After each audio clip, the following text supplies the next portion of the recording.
국내외 시청자 여러분, 안녕하세요. 오늘은 저와 하혜경씨가 공저한 무병장수의 비결, 가을을 어떻게 지내야 하는가에 대하여 말씀을 드리겠습니다. 여러분들의 많은 시청 부탁드립니다. 가을을 어떻게 지내야 하는가? 우선 먼저 강조할 것은 가을의 특징은 조기가 강하다는 것입니다. 가을의 특징은 조기가 강하다. 한의학에서 가을 기후의 특징을 조급이라고 합니다.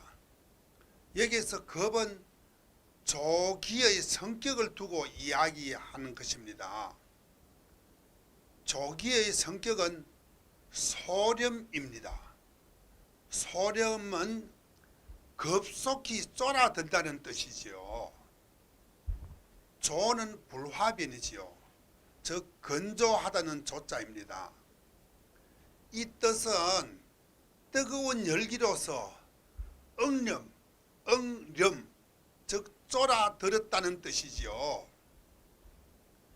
예를 들면 찜통처럼 무더운 삼복이 되면 집안의 옷이나 벽이나 잠자리까지 모두 습기가 차서 눅눅하지요. 하지만 가을이 되면 특별히 뚜렷하게 집안의 모든 물건이 바짝 마릅니다. 이것이 곧바로 조기의 작용이지요. 더욱 선명한 것은 일부 사람들은 발 뒤축에 각질이 있는 사람들도 가을이 되면 뒤축이 갈라지는 고통을 가져옵니다.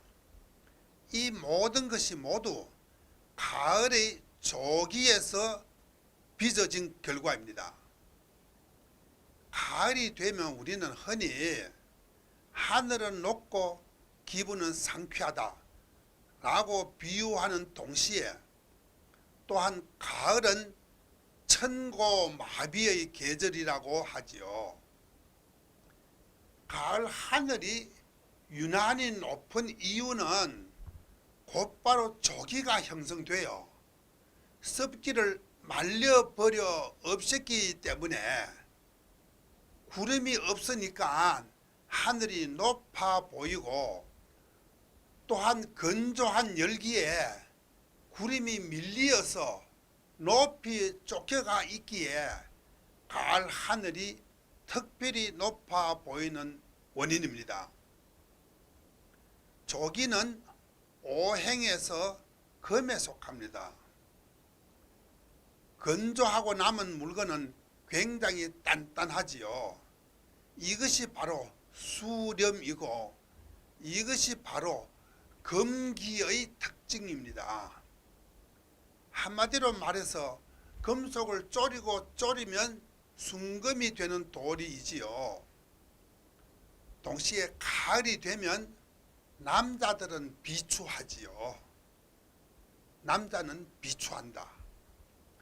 옛날부터 남자 비추라는 말이 있습니다. 즉 남자는 가을을 탄다는 말이지요. 가을 계절은 조기가 성하여 수렴하기 때문에 음에 속합니다. 그러나 남자는 양에 속하지요. 하지만 가을의 강력한 음기에 남자의 양기는 무력해지고 쉽게 음에 감응되는 것입니다. 이런 현상을 표현하기 위하여 예로부터 이때가 되면 남자들의 비관하는 마음을 이용하여 징병을 합니다. 징병. 가을이 되면 세상 만물은 모두 결실을 맺어 산과 전야에는 황금빛이 물결치고 있지요. 하지만 이때 남자들의 마음은 행복과 흥분으로 가득 차 있는 것이 아니고 도리어 불안과 우울 정서로서 설레이고 있습니다. 자연은 풍요로운 결실을 가져오지만 본인은 아무런 결실을 맺지 못한 데 대하여 비관하고 실망하고 남자의 마음을 괴롭히고 있습니다. 이때 쉽게 초조하고 번뇌하고 성격도 거칠어지고 안정된 마음이 아니고 불안한 정서에 사로잡혀 손에 일이 잡히지 않습니다. 이와 같은 불온정한 정서의 주요 반응은 심폐에 있습니다. 즉 심장과 폐에 있습니다. 심장의 울화와 폐기의 울체가 이런 정상을 유도하고 있지요. 이런 정상은 약물로도 치료가 어렵지요. 때문에 총명한 옛 사람들은 매년 가을이 되면 남자들의 불온전한 정서를 이용하여 징병, 즉 젊은이들을 한테 모아 병관으로 데리고 가서 전쟁에 참전시킵니다. 이때 젊은이들의 마음속에서는 더운 피가 끓어 넘치고 사기는 그야말로 하늘을 찌르듯 굉장히 높지요. 이 방법은 예로부터 지금까지 내려와서 동남아의 허다한 국가에서는 지금도 모두 가을이 되면 징병을 하고 있습니다. 그리하여 저마다 전투에서 공을 세워 비감하는 마음을 가라앉히고 용감하게 나서지요. 그렇다면 군에 가지 못하는 젊은이들은 어떻게 대처해야 할까요? 방법이 있습니다. 그것은 곧바로 약혼 또는 결혼을 한다. 약혼 또는 결혼을 한다. 군에 가지 못하고 집에 남아있는 남자들의 마음은 더 한층 우울해지고 거칠어져 이들은 무리를 뭉쳐 다니며 집단 패거리 싸움이 아니면 도둑질을 일삼아 하고 있으며 기타 여러 가지 범죄 사건도 많이 저지르고 있습니다. 걷잡을 수 없는 사태를 수습하기 위해 우리의 선조님들은 가을이 되면 남자들에게 약혼 또는 결혼을 시킵니다. 약혼 또는 결혼을 하게 되면 남자들의 정서는 순식간에 가라앉게 되지요.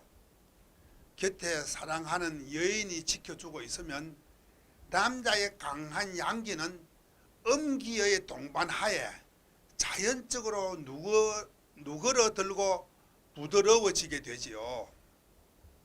그리고 지금 여자들은 약혼을 하면 집이 있는가, 어떤 차가 있는가, 저축이 있는가를 물어보지만 옛 사람들은 그렇지 않았습니다. 옛 사람들은 약혼을 할 때 남자가 기러기를 마초는 길고 가느다란 풀잎입니다. 기러기를 마초에 사서 여자에게 약혼 선물로 줍니다. 왜냐하면 기러기는 가을에만 흔히 볼 수 있지요. 그리고 기러기를 잡으려면 먼저 힘이 있어야 하고 둘째는 눈썰미가 있어야 합니다. 힘이 있어야 활을 망궁으로 당길 수 있지요.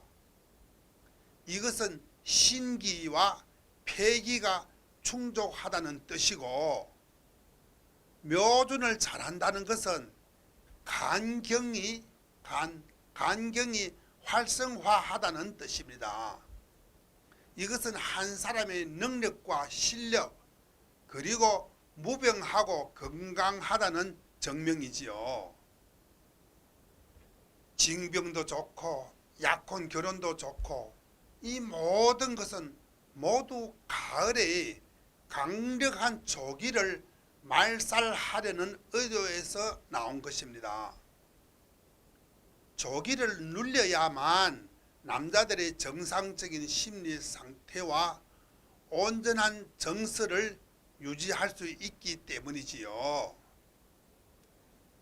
그리고 가을은 조와 조기 해야 합니다.